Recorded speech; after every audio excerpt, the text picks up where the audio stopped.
Hi, I'm Mike. Today is Bubble the Bull's last day here on the ranch.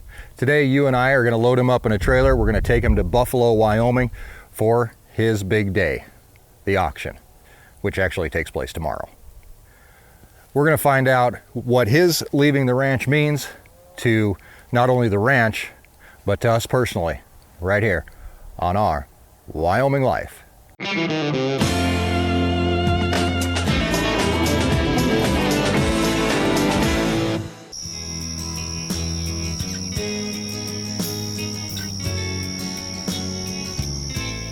Welcome back. And if this is your first time here, please subscribe and join us as we explore the ranch life and escape the ordinary. And we do it in a ton of different ways. First off, you can join us here on YouTube 3 times per week. Track us down on Facebook or Instagram, and even take part in our podcasts which come out every Friday. Head to our website and check out how you can become a part of the ranch. Behind me is the project list. We hit it every week on Tuesdays, and today is no exception.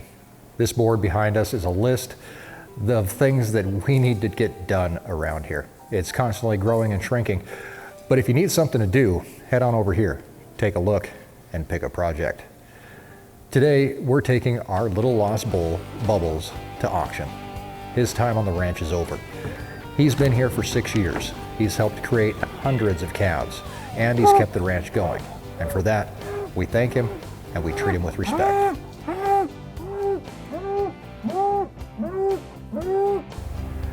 As bulls get older, their effectiveness as breeding animals fail. They become more susceptible to injury, and unfortunately, they tend to become more irritable towards other animals and even sometimes towards us. When we receive a new bull, we buy them from breeders in the area. They are registered and tested. We know that they're in good shape. And last year, we purchased 3 new bulls from a neighbor up the road. Bulls are almost on a constant rotation, but eventually their time here comes to an end. And hopefully they can end it with their heads held high. Bubbles will be traveling with us about 80 miles to Buffalo, Wyoming, where a sales barn awaits his arrival as part of their auction tomorrow. In a bit, we'll talk about his future, but for right now, let's get him loaded up and ready to go. Since he's a single rider today, we're going to use our small stock trailer to move him. It's a steel trailer which will hold up better to the damage that a bull can do, but since he's by himself, I'm not expecting too many problems from him. Since we sorted off the bulls, Bubbles has been hanging out by himself, waiting for today. Now, he hasn't been too happy about it. Being separated from his friends and herd is hard on him, but this morning, he seems to be in a pretty good mood. So once we have the trailer hooked up and we have inspected all the lights and brakes to make sure that they work, we can back up to the loading chute, where that he will utilize to climb on in. Bubbles weighs close to 2,000 pounds. We will know exactly what he weighs after the auction tomorrow, but even if he's a little lighter, he still weighs a lot more than me, and he knows it. Working bulls by yourself can be a little bit daunting. I always have an escape plan in mind. Usually, that means sticking close to the fences, staying out of open areas, and trying not to get too close to him. With a bull this size, if he doesn't want to move, he's not going to. And although he has been through this before, when we move bulls from their pasture for the winter, they ride in a trailer. Bubbles has ridden on more trailers actually than any bull on the ranch. And once the gate is open to let him into the loading area, he cruises right in. But that might be as far as he's willing to go. He walks around, he inspects his new surroundings, and chooses not to go the way that we need him to go. Pushing him doesn't help. He's going to push right back, and he pushes a whole hell of a lot harder than I can. Being the only one out here, injury to myself is not an option. Maybe with 2 or 3 guys, Bubbles might move on to the trailer on his own. But with just me here, he's content just to eat a bit of the grass that's growing and ignore me. Sounds like kids on their iPad. Bubbles is, however, used to moving for the gator. That's what I call the big guns when moving the bull. We aren't going to shock him with a prod or even try to move him with a paddle. In order to get him to move, we're going to use something he recognized that's about his same size and something he doesn't want to push around. Another added advantage is that we are a bit protected, allowing us to get closer to him and politely suggest to him that he needs to move the way we want him to go. He's no dummy. He's going to try to sneak around. But by applying a little bit of pressure from one side, he quickly realizes that the only way for him to go without us bugging him is down the chute and onto the trailer, where we can lock the door behind him.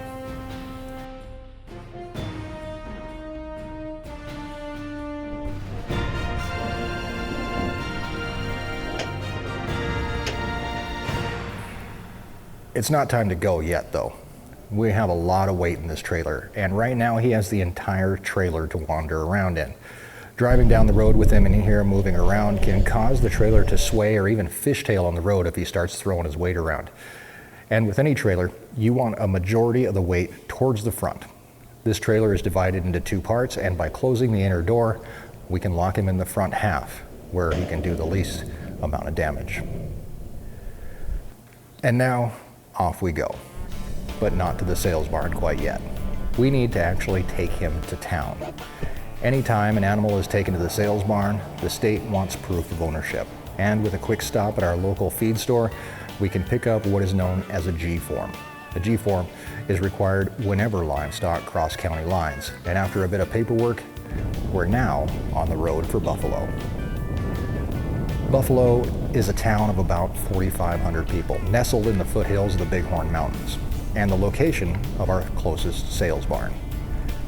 It's also, by the way, the home of Longmire Days, thanks to local Craig Johnson, the author, whose books became a big hit with the TV show Longmire. Bubbles is used to riding in the trailer, but this is the longest drive he's probably ever taken, and he's getting a little impatient to get there and get out. And soon, we do arrive, and it's time to let him out.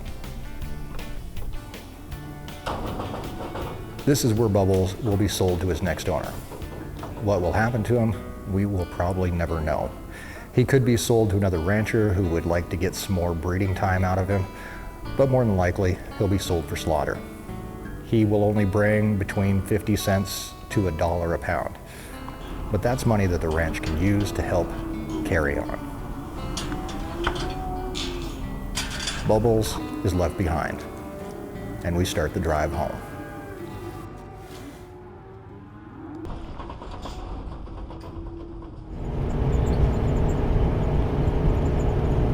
So we're heading home without Bubbles back there. The trailer's a lot lighter.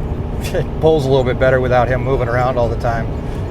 And you know, you get to thinking about the time that he had on the ranch. Really, Bubbles has been on the ranch almost just as long as I have. So there is that question of, you know, when do you wear out your usefulness? I like to think of it just like everything else. Obviously, it's all about the future. Bubbles worked on the ranch for 6 years. While he was there, he guaranteed the future of the ranch for 6 whole years. He paved the way for more bulls to come in and continue doing the job that he did. In the same way, when my time's up on the ranch, I hope that I've paved the way for somebody else to come in and do my job. Hopefully one of the kids, but you never know.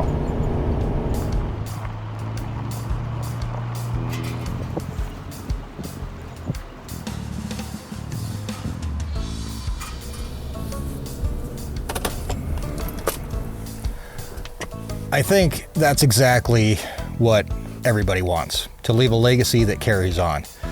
Bubbles sure has done that. He will hold a place in our hearts and our minds, and just like every animal out here, he paves the way for the future of the ranch. I think that's a pretty noble purpose. Thanks for coming along today. We have a super busy week ahead of us, and we'll be back with you on Thursday night for our live stream, where we get a chance to sit down and answer questions in real time from you. We can bring you news from the ranch and share our stories. We hope that you're able to stop by and hang out with us for just a little bit. That's Thursday at 7 p.m. Mountain Time. I'll also be back with you on Sunday as we take a look at what could be argued as the biggest day on the ranch, sale day. and you aren't going to want to miss that. Be sure to subscribe so that you don't miss a thing. And until I see you again, have a great week, and thanks for joining us in our Wyoming Life.